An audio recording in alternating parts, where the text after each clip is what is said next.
Amados irmãos, estamos hoje já na sexta-feira da terceira semana, quarta semana após Pentecostes. E hoje celebramos a festa de São Guilherme, italiano, nascido no Piemonte, no século XI, morreu no século XII, no dia 25 de junho. Ele foi eremita e largou tudo para servir a Deus e fundou a Ordem dos Eremitas, naquele século XII, e viveu uma vida de santidade, de renúncia, de abnegação. E nós sabemos que largar tudo é o que Deus quer de nós. O desapego às coisas materiais. Mas há aqueles eleitos por Deus, escolhidos por Deus, que de uma certa forma, dentre todos os eleitos, todos os que são batizados, todas as pessoas que foram agraciados com o batismo e receberam a vida divina, todos se chamam eleitos. O que é electos? Electos significa que se colocaram diante de Deus, disseram seu sim e receberam a graça. São todos eleitos. Entretanto, entre todos aqueles que foram eleitos, todos os batizados, mesmo aqueles que não quiseram, que renunciaram, que decidiram não seguir Jesus, não aceitar Jesus, mesmo depois do batismo, entre os eleitos há uns que Deus especifica uma missão especial. A missão de guiar o povo de Deus. A missão de proteger o povo de Deus. É a missão do pastor, do pastoreio. E é justamente hoje que nós celebramos a festa desse São Guilherme, que não era bispo e nem foi sacerdote. Ele foi abade. O que é abade? Abade é o superior de um convento, de um mosteiro de monges.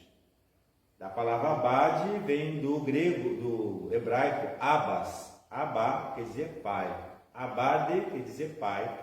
Abadia, casa do pai.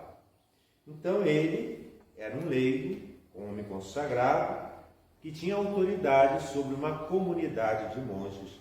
Ele era o pai da comunidade, era o abade. Vejamos o que diz a leitura de hoje, as duas leituras que acabamos de ouvir. A primeira leitura é tirada do livro do Eclesiástico. Existe o Eclesiástico e Eclesiastes, né? O Eclesiástico é conhecido como Sirácida. E o Eclesiastes é conhecido como Kohelet. No caso aqui é o livro do Eclesiástico. Tanto o Eclesiástico como o Eclesiastes são livros do que nós chamamos do conjunto dos sapienciais. Então, o Eclesiástico é um livro sapiencial. Por isso que na leitura da Bíblia, da missa, no livro da sabedoria, mas quer dizer, do conjunto dos livros da sabedoria, que é especificamente o livro do Eclesiástico, também conhecido como Sirácida. Então vamos ouvir, vou ler aqui a leitura de hoje, do livro do Eclesiástico, capítulo 45, versículos de 1 a 6. Aqui fala o autor, Sirácida, que é o autor do livro, ele fala sobre o homem justo, o homem ungido, o homem eleito, o homem escolhido por Deus, aquele homem que diz o seu sim a Deus. O que o Sirácida ele fala? Foi amado de Deus e dos homens, e a sua memória é abençoada. O Senhor deu-lhe uma glória igual à dos santos. Engrandeceu-lhe e fê-lo temido dos seus inimigos, e com a sua palavra fez que cessassem os castigos. Glorificou-o diante dos reis, ditou-lhe ordens para o seu povo e mostrou-lhe a sua glória. Pela sua fidelidade e doçura, consagrou e escolheu de entre todos os mortais. Ouviu e atendeu às suas preces, e introduziu na nuvem, deu-lhe os seus mandamentos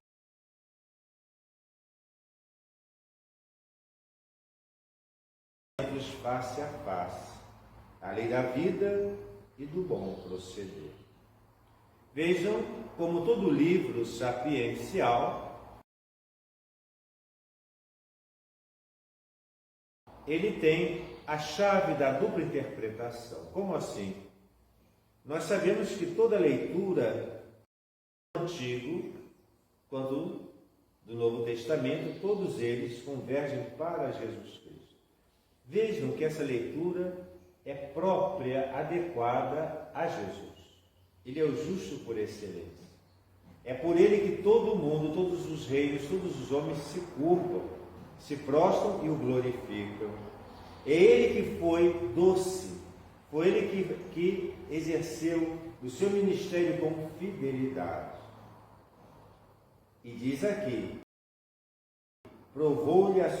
deu-lhe ordens, glorificou diante dos reis, Jesus é o rei, ditou-lhe ordens para o seu povo, que é a igreja, e mostrou-lhe a sua glória. Ele está na glória, ele vivia na glória, ele está na glória.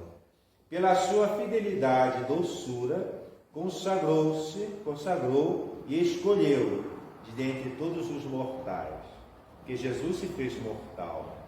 Quando Jesus assumiu a natureza humana, ele assumiu também a condição de morrer, embora ele não tivesse pecado. Mas por que Jesus morreu se ele não tinha pecado? E o pecado é consequência de a morte é consequência de quem está em pecado. Jesus morreu porque ele assumiu a culpa que era nossa. Ele assumiu a culpa, ele assumiu os nossos pecados, e em virtude disso ele teve que assumir, além da natureza humana, ele assumiu a culpa em virtude da sua natureza humana, porque como Deus ele não podia assumir o pecado, mas enquanto homem, ele assumiu a nossa culpa, levou nas suas costas os nossos pecados e morreu inocente. Por isso que ele é a vítima inocente, ele não tinha pecado, ele não tinha por que morrer. Porque nós morremos porque nós somos culpados, nós merecemos a morte. Mas ele morreu inocentemente. Ele morreu em virtude da sua misericórdia, do seu amor por nós. Ele assumiu a nossa culpa, os nossos pecados e quis enfrentar a morte para destruir a morte. Só ele podia fazer isso, nem mais ninguém. Então, quem mais poderia destruir a morte senão o próprio Deus? Mas ele o assumiu na natureza humana. A sua natureza divina, sustentando a natureza humana, destrói a morte. Por isso que ele é inocente e ele assumiu como primícias a ressurreição, nos elevando a todos a dignidade. Nós somos deificados, vejam. Nós nos tornamos deuses no sentido de participação com Jesus. Graças à sua paixão, morte e ressurreição. E diz aqui o Evangelho de hoje. Naquele tempo, Evangelho de Mateus, capítulo 19, versículos 27 a 29, são 3 versículos. Naquele tempo disse Pedro a Jesus. Jesus estava com seus discípulos, sempre ensinando-os, dando as suas aulas, dando as suas instruções, e Pedro, diante de Jesus, na sua simplicidade, na sua singeleza, disse a Jesus: eis que abandonamos tudo e te seguimos. Verdade. Pedro e os demais apóstolos largaram as suas redes, largaram seus barcos, largaram suas famílias. Mateus largou a sua banca de impostos, onde ele era funcionário, era publicano. Outros largaram seus trabalhos particulares, largaram tudo, seguiram Jesus. E Pedro fala: eis que abandonamos tudo e te seguimos. Quer dizer, o motivo do abandono das suas atividades, o motivo do abandono da sua rotina, da sua vida, da sua profissão, o motivo disso tudo foi para seguir Jesus. Qual será, pergunta Pedro a Jesus,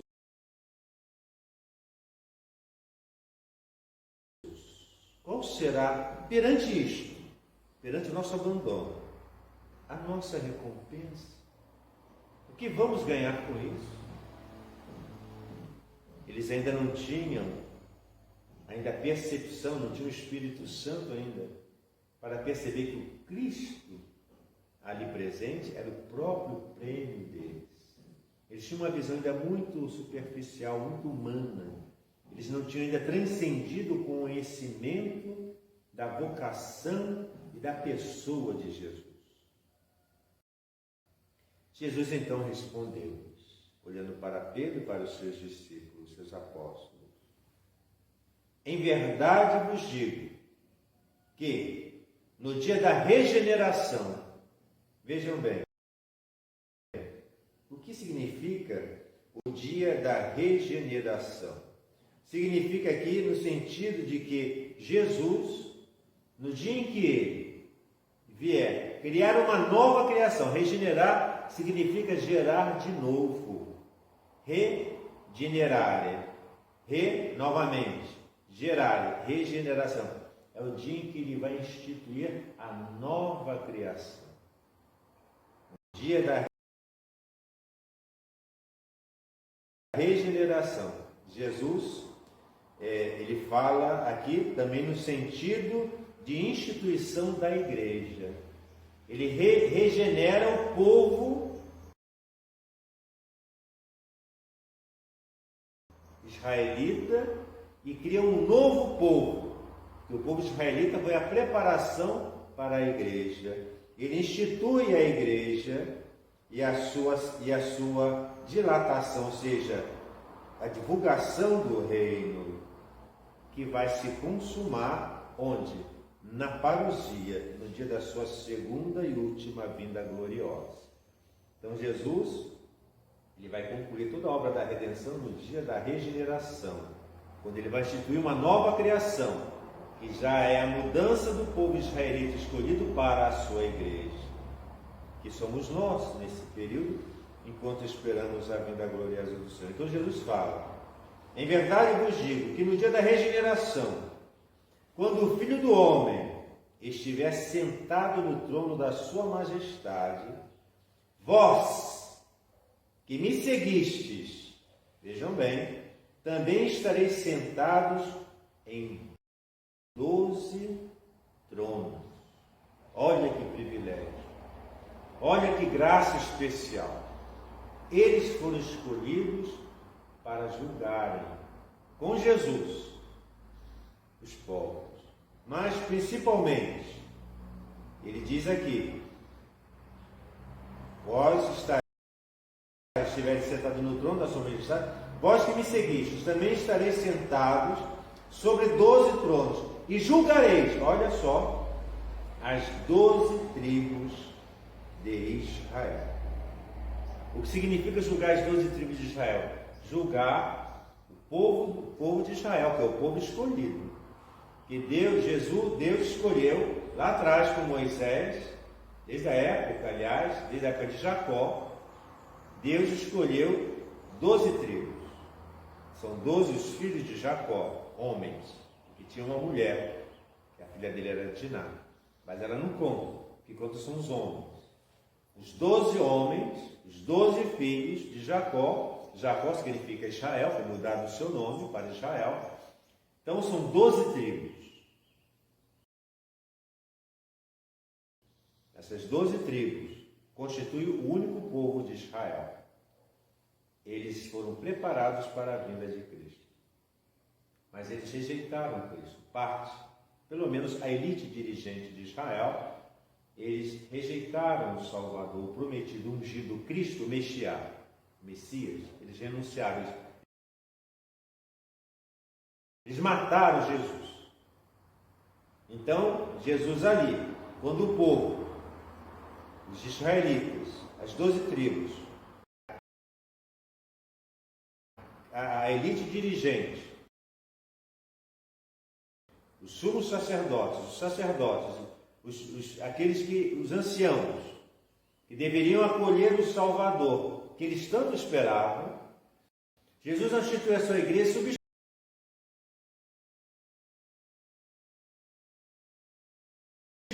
as 12 tribos pelos 12 apóstolos. Ele renova a aliança. Não a aliança da lei mosaica, mas a nova lei, a qual ele traz a plenitude do seu próprio sangue, da sua própria carne. É o corpo e sangue de Cristo imolado na cruz. Então, esses 12 apóstolos irão julgar as 12 tribos de Israel. E tudo que deixar casa, olha a promessa de Jesus. Jesus agora faz uma promessa a todos nós. Ao julgamento é restrito aos apóstolos, mas agora ele se dirige a todo o povo, a todos os chamados, a todos aqueles eleitos, em especial que têm uma missão, como eu havia dito no começo dessa pregação. E todo que deixar, o quê? Casa,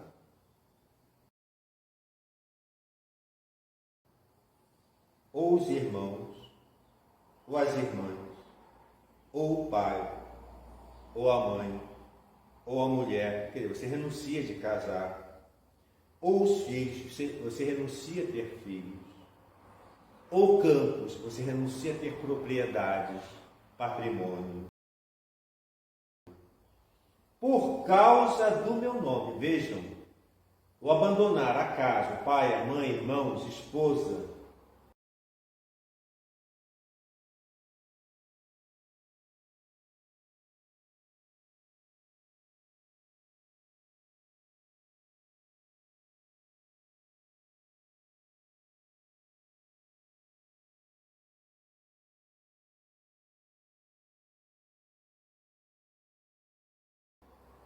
e tudo isso tem uma motivação. Qual é a causa disso tudo?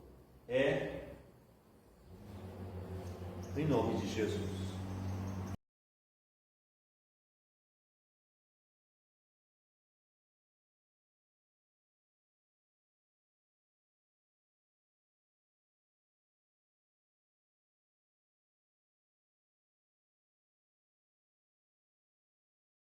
A nova lei, a qual ele traz a plenitude do seu próprio sangue, da sua própria carne. É o sangue de Cristo imolado na cruz. Então, esses 12 apóstolos irão julgar as 12 tribos de Israel. E tudo que deixar casa, olha a promessa de Jesus. Jesus agora faz uma promessa a todos nós. Ao julgamento é restrito aos apóstolos, mas agora ele se dirige a todo o povo, a todos os chamados, a todos aqueles eleitos, em especial que têm uma missão, como eu havia dito no começo dessa pregação. E todo que deixar, o quê? Casa, ou os irmãos, ou as irmãs, ou o pai, ou a mãe, ou a mulher, quer dizer, você renuncia de casar, ou os filhos, você renuncia a ter filhos, ou campos, você renuncia a ter propriedades, patrimônio, por causa do meu nome. Vejam, o abandonar a casa, o pai, a mãe, irmãos, esposa, e tudo isso tem uma motivação. Qual é a causa disso tudo? É em nome de Jesus. É por causa de Jesus. Então não adianta eu largar casa, mãe, esposa, por um ideal político, por uma ideologia. Não tem valor nenhum isso diante de Deus. Isso não tem valor nenhum diante de Deus. Só tem valor, só tem consequência benéfica e eterna se eu largo tudo para o reino, em nome de Jesus. E vos digo, por causa do meu nome, e receberá o cêntuplo, ou seja, 100 vezes mais, e possuirá a vida eterna. Veja, Jesus promete muito mais. Pedro pergunta, o que eu vou receber? Que recompensa eu vou ter? Olha, se você largou tudo como você fez, por causa de mim, porque Pedro falou, largamos tudo por causa do Senhor, por causa de ti que nós largamos tudo. E Jesus fala, tudo bem, porque vocês largaram tudo isso em nome de mim, todo aquele que fizer isso que você fez, abandonar tudo por causa de mim, largar pai, mãe, casa, família, campos, bens, imóveis, fama, profissão, largar tudo isso por mim, significa por amor a mim, em ordem a mim, em submissão a mim, receberá o cento, ou seja, receberá 100 vezes mais, e mais a vida eterna.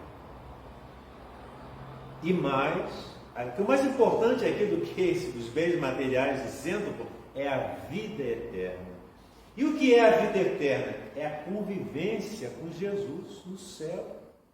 É a convivência com a Santíssima Trindade no céu.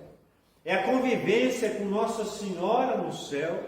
É a convivência com os santos, com os anjos no céu, com os eleitos no céu.